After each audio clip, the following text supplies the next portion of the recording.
आरा यानी कि वो राज्य जहां के एक 87 वर्ष के बुजुर्ग ने 1857 की क्रांति में अंग्रेजों के दांत खट्टे कर दिए थे। भोजपुर का मुख्यालय आरा, जिसका प्राचीन नाम लोगों द्वारा आराम नगर भी कहा जाता है।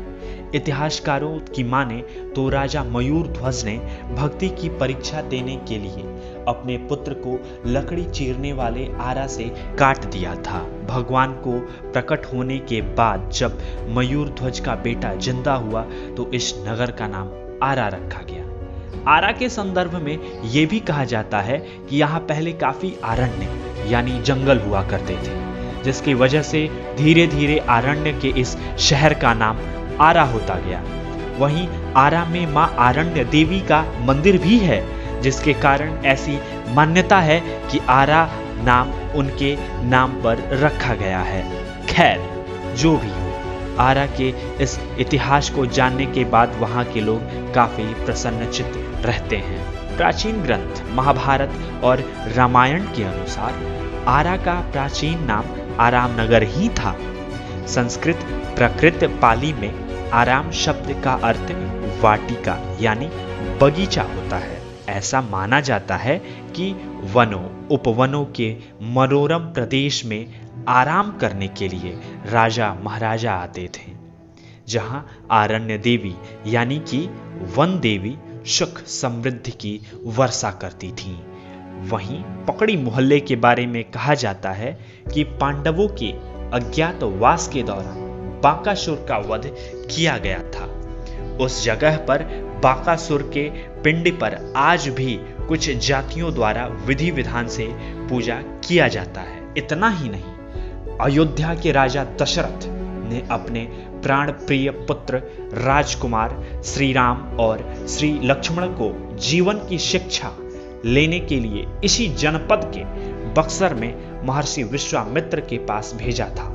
और जब युवराज सीता स्वयंवर में भाग ले मिथिलापुरी जाने लगे तो करु सदेश वर्तमान में कारी साथ होते हुए आरा को पदरज से पवित्र करते हुए वैशाली महानगर की सौंदर्य निहारते हुए आगे बढ़े थे। आधुनिक इतिहास की बात करें तो 1857 के विद्रोही क्रांति में आरा के जमींदार परिवार से ताल्लुक रखने वाले जगदीशपुर के बाबू वीर कुंवर सिंह ने अंग्रेजों से लोहा लेते हुए उन्हें कड़ी टक्कर दी थी। बाबू वीर कुंवर सिंह जब युद्ध के दौरान गंगा नदी पार कर रहे थे तो अंग्रेजों द्वारा उन्हें गोली मारी गई और एक गोली उनके दाहिने हाथ पर लग गई, जिसके कारण उन्होंने अपने हाथ को काटकर गंगा में बहा दिया।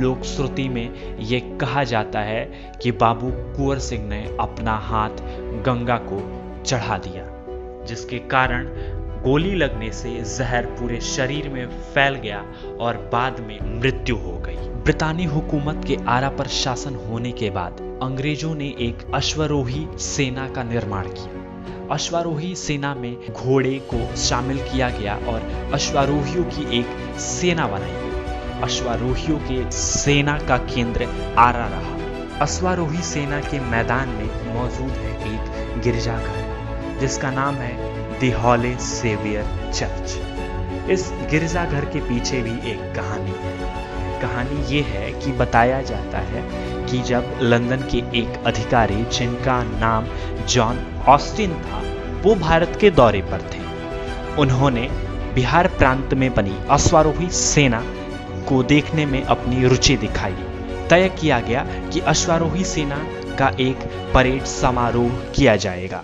वहां के जनरल ने यह तय किया कि हम जॉन ऑस्टिन के सम्मान में एक चर्च का निर्माण करेंगे। आज भी ये गिरजाघर उस वक्त की कहानी को बयां कर रहा है। ऐसे ही रोचक जानकारियों के लिए अनएक्सप्लोर्ड एडवेंचर के साथ बने रहें।